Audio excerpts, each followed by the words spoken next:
The famous boxer Muhammad Ali. Muhammad Ali was diagnosed with Parkinson's just 3 years after retiring from boxing. In the late 1970s, the public observed changes in Muhammad Ali's speed and speech. However, he wasn't actually diagnosed with Parkinson's until 1984 at the age of 42. The news came just 3 years after he formally retired from boxing. It's generally speculated that Muhammad Ali's boxing career was linked to his development of Parkinson's. Wins turned to losses as his speed and agility suffered. By the time he took one of the greatest beatings of his life at the age of 38, the neurological symptoms were glaring. His speech was slurred and his hands were trembling visibly.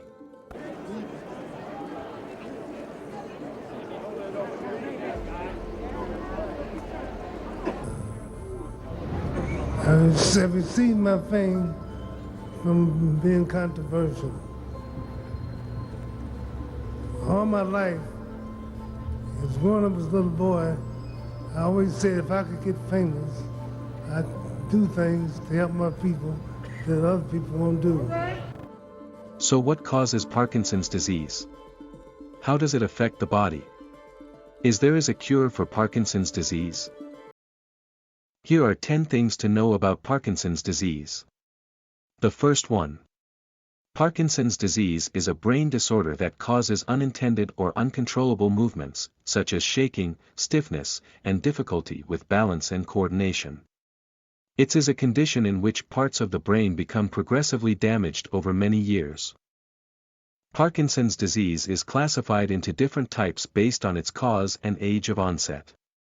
There are idiopathic Parkinson's disease, early onset Parkinson's disease, familial Parkinson's disease, secondary Parkinsonism and atypical Parkinsonism.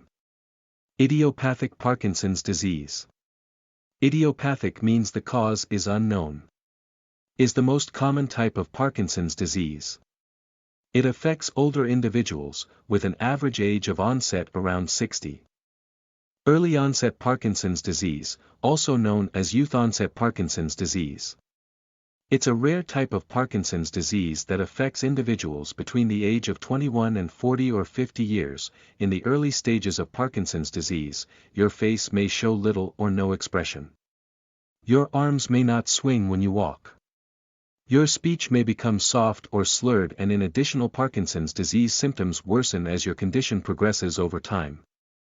Familial Parkinson's disease, it's a type of Parkinson's disease that is caused by DNA changes or mutation in certain genes that are passed down from genetic parent to child.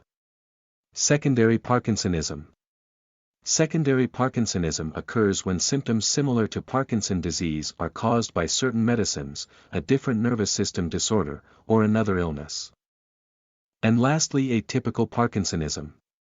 Atypical Parkinsonism are progressive diseases that present with some of the signs and symptoms of Parkinson's disease, but that generally do not respond well to drug treatment with levodopa.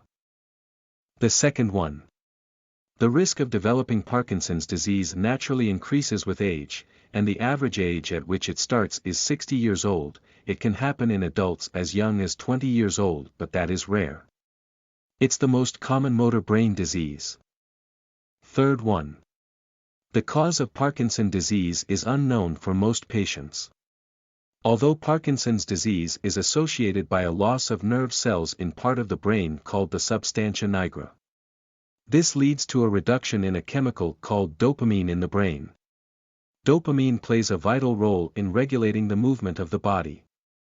A reduction in dopamine is responsible for many of the symptoms of Parkinson's disease. Fourth one. The 3 main symptoms of Parkinson's disease are, involuntary shaking of particular parts of the body, also known as tremor. Slow movement. Stiff and inflexible muscles. A person with Parkinson's disease can also experience a wide range of other physical and psychological symptoms such as depression and anxiety, balance problems which may increase the chances of a fall.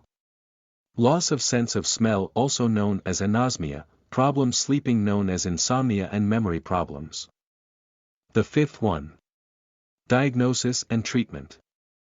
Although there's currently no cure for Parkinson's disease, treatments are available to help reduce the main symptoms and maintain quality of life for as long as possible. These include supportive treatments, such as physiotherapy and occupational therapy. In some cases, brain surgery, and lastly medications. 6. Parkinson's disease is incurable. Many currently available drugs aim to maintain central nervous system dopamine levels, or signaling, as constant as possible. These agents offer temporary relief from the symptoms of the disorder, but they do not arrest or reverse the neuronal degeneration caused by the disease. Some of these drugs include levodopa, carbidopa, selegiline, and sulfonamide.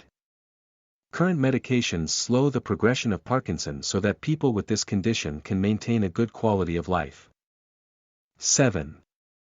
Exercise helps manage Parkinson's symptoms. Exercise is an important part of healthy living for everyone. For those with Parkinson's disease, exercise is more than healthy, it is a vital component to maintaining balance, mobility, and activities of daily living. Research shows that exercise and physical activity can not only maintain and improve mobility, flexibility, and balance but also ease non-motor Parkinson's disease symptoms such as depression or constipation. The Parkinson's Outcomes Project shows that people with Parkinson's disease who start exercising earlier in their disease course for a minimum of 2.5 hours per week experience a slowed decline in quality of life compared to those who start later. The highly recommended exercise types are aerobic activity, strength training, balance, agility and multitasking, and flexibility. 8. People with Parkinson's are not always angry or sad. Many people with Parkinson's experience facial masking, that is reduced facial expression. Often, people with Parkinson's disease look serious, depressed or mad, but many times it's just that Parkinson's disease is causing muscles in the face to be stiff or take a long time to move. 9. There is no laboratory test for Parkinson's disease. That means it can be difficult to diagnose. Doctors use a person's medical history and a neurological exam to identify it. And lastly 10. Parkinson's should be treated through a team approach. A team of healthcare professionals, including a movement disorder specialist, physical therapist, occupational therapist, speech therapist and nutritionist can help tackle day-to-day challenges more effectively. So currently Parkinson's disease can't be cured, but medications can help control the symptoms, often dramatically. Will the scientists discover and come up with more advanced methods for diagnosis and treatments of Parkinson's disease? Will the number of patients jump in the future? I don't know.